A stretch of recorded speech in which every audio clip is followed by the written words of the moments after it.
Hi friends, पीके Dinesh educational channel में आपका बहुत बहुत स्वागत है। यूपी डीएलएड 2019-21 बैच के तृतीय सेमेस्टर के हिंदी के महत्वपूर्ण अति लघु उत्तरीय प्रश्नों की आज सीरीज हम लेकर के आए हैं। सबसे पहले हमारे पीके दिनेश एजुकेशनल चैनल को सब्सक्राइब और बेल आइकन की घंटी जरूर दबा लें, जिससे आपको नए नए नोटिफिकेशन और वीडियो प्राप्त होती रहे। तो आज का पहला प्रश्न है, कबीरदास किस विचारधारा के कवि थे? उत्तर है, कबीरदास हिंदी भक्ति काव्य धारा की ज्ञानाश्रयी शाखा के प्रधान कवि थे। अगला प्रश्न है, कबीरदास जी का जन्म कब और कहाँ हुआ था? उत्तर है, कबीरदास का जन्म संवत 1455 में वाराणसी में हुआ था। अगला प्रश्न है, कबीरदास का पालन पोषण किसने किया? उत्तर है, कबीरदास जी जन्म से ब्राह्मण थे, मगर उनका लालन पालन नीमा और नीरू नामक जुलाहा द्वारा किया गया। अगला प्रश्न है, कबीरदास जी के गुरु का क्या नाम था? उत्तर है, कबीरदास जी के गुरु का नाम महात्मा रामानंद जी थे। अगला प्रश्न है, कबीरदास जी की पत्नी का क्या नाम था? उत्तर है, कबीर की पत्नी का नाम लोई तथा कमाल और कमाली दो संतानें थी। अगला प्रश्न है, कबीरदास जी काव्य कृतियों का वर्णन कीजिए। उत्तर है, कबीरदास जी का काव्य संग्रह बीजक है, जिसके 3 भाग साखी शबद रामायणी हैं। अगला प्रश्न है, सूरदास जी की काव्य कृतियों के नाम बताइए। उत्तर है, सूरदास जी की 3 काव्य कृतियाँ हैं, सूरसागर, सूरसारावली तथा साहित्य लहरी प्रमुख कृतियाँ हैं। अगला प्रश्न है, तुलसीदास जी के माता पिता का क्या नाम था? उत्तर है, तुलसीदास जी की माता का नाम हुलसी तथा पिता का नाम आत्माराम दुबे था। अगला प्रश्न है, तुलसीदास जी के गुरु का क्या नाम था? उत्तर है, स्वामी नरसिंहदास जी तुलसीदास जी के गुरु थे। अगला प्रश्न है, तुलसीदास जी की पत्नी का नाम बताइए। उत्तर है, तुलसीदास जी की पत्नी का नाम रत्नावली था। अगला प्रश्न है, तुलसीदास जी द्वारा रचित महाकाव्य का नाम बताइए। उत्तर है, तुलसीदास जी ने अयोध्या में रहकर लगभग 2.5 वर्ष में रामचरितमानस महाकाव्य की रचना की। अगला प्रश्न है, तुलसीदास जी की रचनाएं कितनी थी? उत्तर है, तुलसीदास जी की रचनाएं 31 बताई जाती हैं, किंतु प्रामाणिक रूप से कुल 12 रचनाएं हैं। अगला प्रश्न है, तुलसीदास जी द्वारा रचित प्रबंध काव्य लिखिए। उत्तर है, रामचरितमानस, पार्वती मंगल, जानकी मंगल, रामलला नेहछू। अगला प्रश्न है, तुलसीकृत मुक्तक काव्य लिखिए। उत्तर है, कवितावली, दोहावली, भैरवे, रामायण, वैराग्य, संदीपनी, रामाज्ञा, प्रश्नावली, हनुमान बाहु मुक्तक काव्य हैं। अगला प्रश्न है, तुलसीकृत गीत के काव्य बताइए। तुलसीकृत गीत काव्यों में गीतावली, कृष्ण गीतावली तथा विनय पत्रिका प्रमुख हैं। अगला प्रश्न है, बिहारी जी किस काव्यधारा के कवि हैं? उत्तर है, बिहारी जी रीतिकालीन काव्यधारा के सर्वश्रेष्ठ कवि हैं। अगला प्रश्न है, बिहारी जी का जन्म कब और कहाँ हुआ था? उत्तर है, बिहारी जी का जन्म 1603 ग्वालियर मध्य प्रदेश में वसुहा गोविंदपुर गांव में हुआ था। अगला प्रश्न है, बिहारी जी के गुरु कौन थे? उत्तर है, बिहारी जी के गुरु लाला नरसिंहदास जी थे। अगला प्रश्न है, बिहारी जी का निधन कब हुआ? उत्तर है, सन 1663 ईस्वी में बिहारी जी का निधन हो गया। अगला प्रश्न है, बिहारी द्वारा रचित ग्रंथ का नाम बताइए।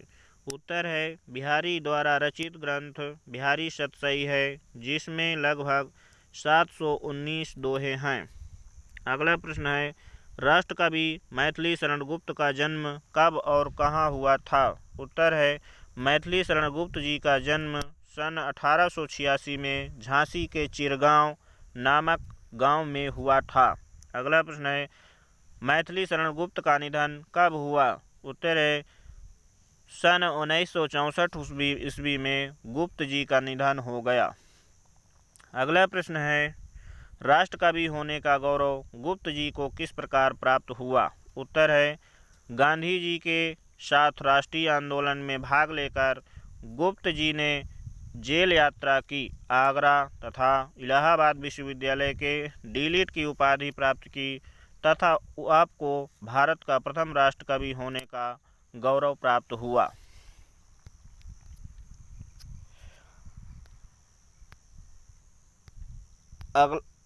अगला प्रश्न है, राष्ट्रकवि मैथिली शरण गुप्त द्वारा रचित महाकाव्य का नाम बताइए। उत्तर है, मैथिली शरण गुप्त द्वारा रचित महाकाव्य साकेत है। अगला प्रश्न है, अयोध्या सिंह उपाध्याय हरिऔध का जन्म कब और कहाँ हुआ था? उत्तर है, हरिऔध का जन्म संवत 1865 में आजमगढ़ जिले के निजामाबाद नामक स्थान पर हुआ था। अगला प्रश्न है, अयोध्या सिंह उपाध्याय जी का सबसे उत्कृष्ट महाकाव्य कौन सा है? उत्तर है, प्रिय प्रवास महाकाव्य पर उपाध्याय जी को मंगला प्रसाद पारितोषिक प्राप्त हुआ। अगला प्रश्न है, जयशंकर प्रसाद का जन्म कब और कहाँ हुआ था? उत्तर है, जयशंकर प्रसाद का जन्म सन 1889 में काशी में हुआ था। अगला प्रश्न है, सूर्यकांत त्रिपाठी निराला जी की रचनाएं बताइए। उत्तर है, बहुमुखी प्रतिभा के धनी निराला जी ने उपन्यास, कहानियाँ, रेखाचित्र, नाटक, जीवनी तथा निबंधों के अतिरिक्त अंग्रेजी, बांग्ला तथा संस्कृत के अनेक ग्रंथों का अनुवाद किया। अगला प्रश्न है, महादेवी वर्मा के कविता संग्रहों का नाम लिखिए। उत्तर है, निहार, रश्मि, नीरजा, सांदगीत, यामा तथा दीपशिखा प्रमुख कविता संग्रह हैं। अगला प्रश्न है, रामधारी सिंह दिनकर का जन्म कब और कहाँ हुआ था? उत्तर है, दिनकर जी का जन्म सन 1908 में बिहार के मुंगेर जिले के सिमरिया घाट नामक गांव में हुआ था। अगला प्रश्न है, गुरु रविन्द्रनाथ टैगोर जी का जन्म कब और कहाँ हुआ था? उत्तर है, टैगोर जी का जन्म 7 मई 1861 ईस्वी में कोलकाता में हुआ था। अगला प्रश्न है, रविन्द्रनाथ टैगोर जी को किस पुस्तक के लेखन पर नोबेल पुरस्कार प्राप्त हुआ? उत्तर है, गीतांजलि। अगला प्रश्न है, आचार्य नंदुलारे वाजपेयी की रचनाओं का वर्गीकरण कीजिए। उत्तर है, वाजपेयी की रचनाओं को 3 वर्गों में बांटा जा सकता है: भौतिक रचनाएं, संपादित रचनाएं, संकलित रचनाएं। अगला प्रश्न है, डॉक्टर नागेंद्र का जन्म कब और कहाँ हुआ था? उत्तर है, डॉक्टर नागेंद्र का जन्म सन 1915 में अलीगढ़ जिले के अतरौली गांव में हुआ था। अगला प्रश्न है, शब्द से आपका क्या अभिप्राय है? समझाइए। उत्तर है, शब्द की रचना वर्णों से होती है। शब्द में वर्ण तथा ध्वनियों का क्रम निश्चित होता है। शब्द 2 प्रकार के होते हैं, सार्थक शब्द और निरर्थक शब्द। अगला प्रश्न है, शब्दों का वर्गीकरण कीजिए। उत्तर है, अर्थ की दृष्टि से शब्द भेद, उत्पत्ति की दृष्टि से शब्द भेद, रचना की दृष्टि से शब्द भेद, वाक्य में प्रयोग की दृष्टि से शब्द भेद। अगला प्रश्न है, अनेकार्थी शब्द किसे कहते हैं? उत्तर, जो शब्द प्रयोग के अनुसार भिन्न भिन्न अर्थ देते हैं अनेकार्थी शब्द कहलाते हैं। यथा आम, साधारण, मामूली, एक फल, विशेष। अगला प्रश्न है, समानार्थी या पर्यायवाची शब्द किसे कहते हैं? उत्तर, जिन शब्दों के अर्थ में समानता होती है समानार्थी या पर्यायवाची शब्द कहलाते हैं। यथा जैसे आकाश, गगन, अंबर, व्योम, नभ आदि। अगला प्रश्न है, विलोम या विपरीतार्थक शब्द किसे कहते हैं? उत्तर है, विपरीत अर्थ को प्रकट करने वाले शब्द विपरीतार्थक या विलोम शब्द कहलाते हैं। जैसे अमृत, विष, स्वर्ग, नरक, सत्य, असत्य, ये इसके विलोम होते हैं। अगला प्रश्न है, वाक्यांश के लिए एक शब्द से आपका क्या अभिप्राय है? समझाइए। उत्तर है, भाषा को रोचक तथा प्रभावी बनाने के लिए शब्द समूह को एक शब्द का प्रयोग करते हैं। ईश्वर में विश्वास रखने वाला आस्तिक। अगला प्रश्न है, प्रयोग के आधार पर शब्दों के भेद लिखिए। उत्तर है, प्रयोग के आधार पर शब्दों के भेद निम्न प्रकार हैं। पहला है विकारी शब्द, दूसरा है अविकारी शब्द। अगला प्रश्न है मुहावरे से आपका क्या अभिप्राय है? उत्तर है किसी सूक्ष्म भाव को या विचार को प्रकट करने के लिए मुहावरे का प्रयोग किया जाता है। मुहावरे के प्रयोग से वाक्य में चुस्ती आ जाती है। अगला प्रश्न है आवाज़ उठाना मुहावरे का अर्थ एवं प्रयोग कीजिए। उत्तर है मुहावरा आवाज़ उठाना अर्थ विरोध करना। अगला प्रश्न है प्रयोग है जैसे भ्रष्ट शासकों के विरोध में आवाज़ उठाना समाज के हित में होता है। अगला प्रश्न है स्वतंत्र लेखन का अभिप्राय स्पष्ट कीजिए। उत्तर है स्वतंत्र लेखन से अभिप्राय किसी पूर्वाग्रह अथवा वैमनस्य से मुक्त होकर लिखित अभिव्यक्ति करना स्वतंत्र लेखन है। अगला प्रश्न है राष्ट्रीय पर्व किसे कहते हैं? उत्तर है स्वतंत्रता दिवस, गणतंत्र दिवस, अध्यापक दिवस, बाल दिवस, नेताओं की जयंती, दार्शनिक तथा समाज सुधारकों की जयंती आदि राष्ट्रीय पर्वों की श्रेणी में रखे जाते हैं। अगला प्रश्न है क्रिया के रूप बताइए। उत्तर है क्रिया के 8 रूप होते हैं। अगला प्रश्न है कालों का विभाजन कीजिए। उत्तर है काल मुख्य रूप से 3 हैं। पहला है भूतकाल, दूसरा है वर्तमान काल, तीसरा है भविष्य काल। अगला प्रश्न है मिश्रित वाक्य किसे कहते हैं? उत्तर है जिस वाक्य में एक उपवाक्य तथा एक से अधिक आश्रित उपवाक्य होते हैं उसे मिश्रित वाक्य कहते हैं। अगला प्रश्न है देशज शब्द को उदाहरण सहित समझाइए। उत्तर है जो शब्द हिंदी के साथ अन्य बोलियों से आकर व्यवहार या प्रवचन में हैं उन्हें देशज शब्द कहते हैं, जैसे रेलगाड़ी, मुकुट, हवा आदि। अगला प्रश्न है सरल वाक्य को समझाइए। उत्तर है जिस वाक्य में केवल एक ही क्रिया होती है उसे सरल वाक्य कहते हैं। अगला प्रश्न है सामसिक शब्द क्या हैं?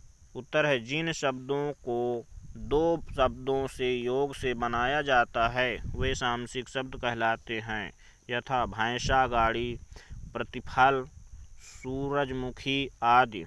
अगला प्रश्न है वाक्य के कितने भेद हैं? उत्तर है वाक्य के निम्नलिखित भेद हैं सामान्य वाक्य, मिश्रित वाक्य, संयुक्त वाक्य। अगला प्रश्न है अर्थ की दृष्टि से सार्थक शब्द बताइए। उत्तर है जो शब्द किसी अर्थ का बोध कराते हैं उन्हें सार्थक शब्द कहते हैं, यथा पुस्तक, भोजन आदि। अगला प्रश्न है एकार्थी शब्द किसे कहते हैं? उत्तर है जिन शब्दों से केवल एक ही अर्थ निकलता है एकार्थी शब्द कहलाते हैं, जैसे गाय, लोहा, कलम। अगला प्रश्न है समश्रुति भिन्नार्थक शब्द किसे कहते हैं? उत्तर जो शब्द पढ़ने तथा सुनने में एक जैसे लगते हैं उनका अर्थ करने पर भिन्नता पाई जाती है उन्हें समश्रुति भिन्नार्थक शब्द कहते हैं, यथा आहट, आहत, छल, छाल आदि। अगला प्रश्न है तत्सम शब्द किसे कहते हैं? उत्तर है संस्कृत भाषा के वे शब्द जो बिना किसी परिवर्तन के हिंदी भाषा में प्रयोग किए जाते हैं तत्सम शब्द कहलाते हैं, यथा अधीन, उत्सव। अगला प्रश्न है तद्भव शब्द किसे कहते हैं? उत्तर है संस्कृत भाषा में हिंदी में आए वे शब्द जो अपने बदले रूप में प्रयोग किए जाते हैं तद्भव शब्द कहलाते हैं, यथा भाई, सिर। अगला प्रश्न है विदेशी शब्द से आपका क्या अभिप्राय है, समझाइए। उत्तर है जो शब्द संसार की अन्य भाषाओं से हिंदी में आए हैं विदेशी शब्द कहलाते हैं, यथा किताब, डॉक्टर, मोटर, आदमी, बहादुर आदि। अगला प्रश्न है रचना की दृष्टि से रूढ़ शब्द को समझाइए। उत्तर है जो शब्द किसी अन्य शब्द के योग से नहीं बनते अपितु परंपरा से किसी विशेष अर्थ में प्रयुक्त होते हैं वह रूढ़ शब्द कहलाते हैं, यथा मोर, नाक आदि। अगला प्रश्न है यौगिक शब्द किसे कहते हैं? जो शब्द अन्य शब्दों के योग से बनते हैं यौगिक शब्द कहलाते हैं, यथा सेनापति, रसोई घर, प्रतिदिन। अगला प्रश्न है विस्मयादिबोधक शब्द कौन से हैं? उत्तर है हाय, आहा, ओह, छी आदि विस्मयाबोधक शब्द हैं। अगला प्रश्न है निम्नलिखित तद्भव शब्दों से तत्सम तद्भव शब्द बनाइए। भाई, सिर, बहू। भाई से तद्भव शब्द से तत्सम शब्द बनेगा भ्राता। सिर, सिर, सिर, सिर से तत्सम शब्द बनेगा सीटी वाला सा सिर। बहू का तत्सम शब्द बनेगा बधू। अगला प्रश्न है निम्नलिखित वाक्यांशों के लिए एक शब्द लिखिए। पहला, जिसका कोई शत्रु ना हो, ना करने योग्य कार्य, थल जल दोनों में चरने वाला। पहला है जिसका कोई शत्रु ना हो, उसको कहते हैं अजात शत्रु। दूसरा है ना करने योग्य कार्य, अकरणीय। तीसरा है जल थल दोनों में चरने वाला, कहलाता है उभयचर। अगला प्रश्न है निबंध शिक्षण की कोई दो विधियां लिखिए। उत्तर है प्रश्नोत्तर विधि, खेल विधि। अगला प्रश्न है पाठ्य पुस्तक के प्रकार बताइए। उत्तर है पाठ्य पुस्तक दो प्रकार की होती हैं, सूक्ष्म अध्ययन संबंधी पुस्तकें, विस्तृत अध्ययन संबंधी पुस्तकें। अगला प्रश्न है एक अच्छी पाठ्य पुस्तक में क्या क्या गुण होते हैं? उत्तर है सार्थकता होती है, शुद्धता होती है। अगला प्रश्न है पाठ्य पुस्तक के दोषों पर प्रकाश डालिए। उत्तर है दोषपूर्ण पुस्तकें वह होती हैं जो प्रयोजनहीन हैं, वे नीरस हैं। अगला प्रश्न है भाषाई कौशल कितने होते हैं? उत्तर है भाषाई कौशल 4 होते हैं। अगला प्रश्न है भाषा के समान कोई दो रूप बताइए। उत्तर है मातृभाषा, सांस्कृतिक भाषा। अगला प्रश्न है भाषा के मुख्य घटक क्या हैं? उत्तर है मुख्य घटक हैं व्याकरण, भाषा विज्ञान, भाषा कौशल। अगला प्रश्न है भाषा के मुख्य तत्व क्या हैं? उत्तर है भाषा के मुख्य तत्व हैं अभिव्यक्ति, भाव एवं विचार। अगला प्रश्न है भाषा के कितने रूप हैं? उत्तर है भाषा के 2 रूप हैं, औपचारिक भाषा, अनौपचारिक भाषा। अगला प्रश्न है भाषा की कोई एक प्रमुख विशेषता बताइए। उत्तर है भाषा स्थूलता से सूक्ष्मता और अप्रौढ़ता से प्रौढ़ता की ओर बढ़ती है। अगला प्रश्न है भाषा विकास के कोई 2 अंग बताइए।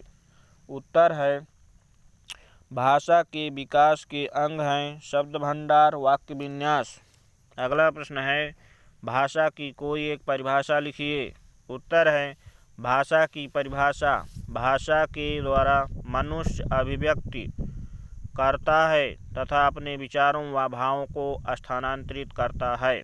अगला प्रश्न है मूल्यांकन किसे कहते हैं? उत्तर है प्रयत्नों की सफलता, असफलता या आंशिक सफलता का जिस कारण एवं जिस प्रकार पता लगाया जाता है उसी के नाम मूल्यांकन है। अगला प्रश्न है हिंदी शिक्षण में मूल्यांकन का क्या महत्व है? उत्तर है मूल्यांकन द्वारा ही यह पता लगाया जा सकता है कि शिक्षा या शिक्षण के किस उद्देश्य की पूर्ति किस सीमा तक हुई। अगला प्रश्न है क्या मूल्यांकन से ज्ञान की वृद्धि संभव है? उत्तर है जब छात्र को पता होता है कि उनका मूल्यांकन केवल परीक्षा पास करना ही नहीं वरन अन्य सभी उद्देश्यों की प्राप्ति का आधार है, सभी उद्देश्यों की प्राप्ति का प्रयत्न ही ज्ञान की वृद्धि को संभव बनाता है। अगला प्रश्न है क्या मूल्यांकन द्वारा पाठ्यक्रम में संशोधन संभव है? उत्तर है मूल्यांकन के द्वारा पाठ्यक्रम के सबल और निर्बल बिंदुओं का ज्ञान होता है। इनके आधार पर कुछ निरर्थक तथ्यों को निकालकर पाठ्यक्रम एवं पाठन विधियों में संशोधन किया जाना संभव है। अगला प्रश्न है क्या मूल्यांकन वर्गीकरण करने में सहायक है? उत्तर है यह ज्ञात है कि सभी छात्र सभी दृष्टियों से एक जैसे नहीं होते। मूल्यांकन के द्वारा क्षैतिज तथा ऊर्ध्वाग्र 2 प्रकार से वर्गीकरण करना संभव है। दान किया जा सकता है तथा भविष्य के लिए कार्यक्रम बनाया जा सकता है। अगला प्रश्न है, मूल्यांकन की प्रक्रिया का विश्लेषण कीजिए। उत्तर है, इस प्रक्रिया के अंतर्गत मूल्यांकन के साधनों, उद्देश्य प्राप्ति के परिस्थितियों का निर्माण तथा शिक्षण उद्देश्यों का निर्धारण 3 बातों को सम्मिलित करते हैं। अगला प्रश्न है, मूल्यांकन द्वारा छात्रों के व्यवहार में परिवर्तन की दिशा तय कीजिए। उत्तर है, रुचियों एवं मनोवृत्तियों का विकास। दूसरा है, छात्रों की चिंतनशीलता। तीसरा है, अर्जित ज्ञान में वृद्धि। अगला प्रश्न है, शिक्षण उद्देश्यों की प्राप्ति के लिए कौन सी परिस्थितियां निर्मित की जानी चाहिए। उत्तर है, जो शिक्षण उद्देश्यों से संबंधित हैं, जो विद्यार्थियों की रुचि के अनुरूप हों। तीसरा, जो विद्यार्थियों के शैक्षिक स्तर, योग्यता तथा क्षमता के अनुरूप हैं। अगला प्रश्न है, अभिव्यक्ति से आपका क्या अभिप्राय है। उत्तर है, व्यक्ति द्वारा प्रकट किए गए भावों को अभिव्यक्ति कहते हैं। व्यक्ति अपने हृदय के विचारों को भाषा एवं वाणी का रूप प्रदान करता है, वह अभिव्यक्ति होती है। अगला प्रश्न है, मौखिक अभिव्यक्ति पर एक उचित परिभाषा दीजिए। उत्तर है, परिभाषा है, प्रोफेसर रमन बिहारी लाल के शब्दों में, मानव अपने हृदय के भाव प्रकट करने के लिए जिस ध्वन्यात्मक संकेत साधन का प्रयोग करता है उसे उसकी मौखिक अभिव्यक्ति कहते हैं। अगला प्रश्न है, मौखिक अभिव्यक्ति के साधन विधाएं बताइए। उत्तर है, मौखिक अभिव्यक्ति के साधन वाद विवाद, वार्तालाप, विचार विमर्श, चर्चा परिचर्चा, भाषण, कविता, पाठ व्याख्यान, कहानी कथन आदि मौखिक अभिव्यक्ति के साधन हैं। अगला प्रश्न है, लिखित अभिव्यक्ति के साधन विधाएं बताइए। उत्तर है, आत्मकथा, निबंध, पत्र लेखन, कहानी, कविता, नाटक लेखन आदि लिखित अभिव्यक्ति के साधन हैं। अगला प्रश्न है, मौखिक अभिव्यक्ति में प्रवीणता लाने वाले सोपान क्या हैं। उत्तर है, चित्र पठन, कहानी पाठ, कविता पाठ, अभिनय तथा अनुश्रवण तथा वाद विवाद। अगला प्रश्न है, लिखित अभिव्यक्ति का महत्व समझाइए। उत्तर है, मानव अपने विचारों, अनुभवों तथा कल्पना को लिखित अभिव्यक्ति द्वारा चिरकाल से संचित करता आ रहा है, जो ज्ञान के भंडार के रूप में ग्रंथों में सुरक्षित है। विद्यार्थी की शैक्षिक योग्यता का मूल्यांकन लिखित अभिव्यक्ति के द्वारा संभव है। अगला प्रश्न है, लिखित अभिव्यक्ति की विधियां बताइए। अनुकरण विधि, मंटेसरी विधि, चित्र विधि, पढ़ो फिर लिखो विधि, रचनात्मक विधि। अगला प्रश्न है, सुलेख, सुंदर लेख लिखना सिखाने के उपायों का वर्णन कीजिए। उत्तर है, बैठने का ढंग। दूसरा, उपयुक्त वातावरण। तीसरा, लिपि। चौथा है सीधी लिखाई। पांचवा, अक्षरों की बनावट। छठवां है कलम पकड़ने की विधि। सातवां है कागज की आँखों से दूरी तथा आठवां है अभ्यास। अगला प्रश्न है, ता, था, दा, धा का उच्चारण स्थान बताइए। उत्तर है, दंत। अगला प्रश्न है, आग तथा हाथी का तत्सम रूप लिखिए। उत्तर है, अग्नि और गज। अगला प्रश्न है, उपकार के बदले किए जाने वाले उपकार को क्या कहते हैं। उत्तर है, प्रत्युपकार। अगला प्रश्न है, 12 बाट होना लोकोक्ति का अर्थ बताते हुए इसका वाक्य में प्रयोग कीजिए। उत्तर है, बंटवारा होना वाक्य प्रयोग। रमेश अपने भाइयों से 12 बाट हो गया। अगला प्रश्न है, किस भाषा का स्वरूप अनिश्चित होता है। उत्तर है, अनौपचारिक। अगला प्रश्न है, योग रूढ़ की शब्द किसे कहते हैं। उत्तर है, 2 शब्दों के मेल को जब वह सामान्य अर्थ न प्रकट करे, विशेष अर्थ प्रकट करे। अगला प्रश्न है, हरिऔध जी का पूरा नाम क्या है। उत्तर है, अयोध्या सिंह उपाध्याय हरिऔध। अगला प्रश्न है, उन्नति तथा कृपण शब्दों का विपरीतार्थक शब्द लिखिए। उत्तर है, उन्नति अवनति, कृपण का दाता खर्चीला। अगला प्रश्न है, सावन तथा किसान का तत्सम रूप लिखिए। उत्तर है, श्रावण, कृषक। अगला प्रश्न है, आंसू काव्य के रचयिता कौन है। उत्तर है, जयशंकर प्रसाद। अगला प्रश्न है, आकाश से तारे तोड़ लेना मुहावरे का अर्थ बताते हुए आप अपने वाक्य प्रयोग कीजिए। उत्तर है असंभव कार्य करना। वाक्य प्रयोग भारतीय क्रिकेट टीम के लिए पाकिस्तान से मैच जीतना आकाश से तारे तोड़ लेना जैसा है। अगला प्रश्न है हिंदी जगत में महाप्राण कवि के रूप में कौन सा कवि जाना जाता है। उत्तर है सूर्यकांत त्रिपाठी निराला। अगला प्रश्न है उछाह और चितेरा शब्द का तत्सम रूप लिखिए। उत्तर है उछाह उत्साह होता है, चितेरा का चित्रकार होता है। अगला प्रश्न है जो सबके उपयोग के लिए हो वाक्यांश के लिए एक शब्द लिखिए। सार्वजनिक। अगला प्रश्न है नीलकमल सी मुख प्रभा सरस सुधा से बोल पंक्ति में प्रयुक्त अलंकार लिखिए। उत्तर उपमा। अगला प्रश्न है आकाश का चांद हो हाथ आना मुहावरे का अर्थ क्या है। उत्तर असंभव कार्य होना। अगला प्रश्न है वीणा वादिनी वर्दे पंक्ति के रचयिता कौन हैं। उत्तर है सूर्यकांत त्रिपाठी निराला। अगला प्रश्न है चातुर्दिश और यथाविधि शब्दों के प्रयुक्त समास के नाम लिखिए। उत्तर है चातुर्दिक द्विगु समास, यथाविधि अव्ययीभाव समास। अगला प्रश्न है कोकिल एवं कूप शब्द का तद्भव शब्द लिखिए। उत्तर है कोकिल कोयल कुमा। अगला प्रश्न है प्रा और सूपसर्ग लगाकर दो दो शब्द लिखिए। प्रा उपसर्ग हार में प्रा उपसर्ग लगाने से प्रहार बनेगा। कार में प्रा उपसर्ग लगाने से प्रकार बनेगा। सूपसर्ग शब्द से गम में सूपसर्ग लगाने से सुगम बनेगा। विचार में सूपसर्ग लगाने से सुविचार बनेगा। अगला प्रश्न है समुद्र शब्द के 4 पर्यायवाची शब्द लिखिए। उत्तर है सागर, रत्नाकर, जलधि, आरोति। अगला प्रश्न है एक दंत नीव एवं नील कमल में प्रयुक्त समास के नाम बताइए। उत्तर है एक दंत में प्रयुक्त द्विगु समास है, नील कमल में प्रयुक्त कर्मधारय समास है। अगला प्रश्न है खाने के दांत और दिखाने के दांत और कहावत का अर्थ स्पष्ट करते हुए वाक्य प्रयोग कीजिए। उत्तर है कहावत का अर्थ है कथनी और करनी में अंतर होना। वाक्य प्रयोग पाकिस्तान के खाने के दांत और दिखाने के दांत और हैं। अगला प्रश्न है कांकर पाथर जोरी के मस्जिद लई बनाए ता चढ़ित मुल्ला भाग दे क्या बहरा हुआ खुदाए। इस पंक्ति के रचयिता कौन है। उत्तर है इस दोहे की पंक्तियों के रचयिता कबीरदास जी हैं। अगला प्रश्न है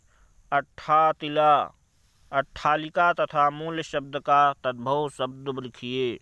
अट्ठालिका का होगा अटारी तथा अमोल। अगला प्रश्न है अप तथा प्रति उपसर्ग लगाकर दो दो शब्द लिखिए। उत्तर है अप शब्द अपमान, अपकार, प्रतिकाम, प्रतिफल, प्रतिदिन। अगला प्रश्न है आग बबूला होना का अर्थ स्पष्ट करते हुए अपने वाक्य में प्रयोग कीजिए। उत्तर है आग बबूला होना क्रोधित होना। वाक्य प्रयोग मेरे द्वारा उधार के रुपए मांगने पर वह आग बबूला हो गया। अगला प्रश्न है समान ध्वनि वाले शब्द अनल और अनिल में अंतर स्पष्ट कीजिए। उत्तर है अनल आग, अनिल आग। अगला प्रश्न है प्रत्यय किसे कहते हैं उदाहरण सहित स्पष्ट कीजिए। किसी शब्द से पहले कोई शब्द जोड़कर नया शब्द बन जाए जैसे लड़धनाई बराबर लड़ाई, सुधन चारू बराबर सुचारू, घुमधन अक्कड़ बराबर घुमक्कड़।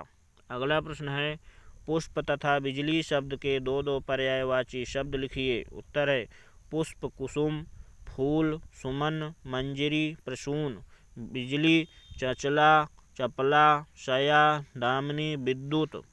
अगला प्रश्न है जीवन निर्वाह तथा वीणा वादिनी में प्रयुक्त समास का नाम लिखिए। उत्तर है जीवन निर्वाह तत्पुरुष समास, वीणा वादिनी तत्पुरुष बहुव्रीहि समास।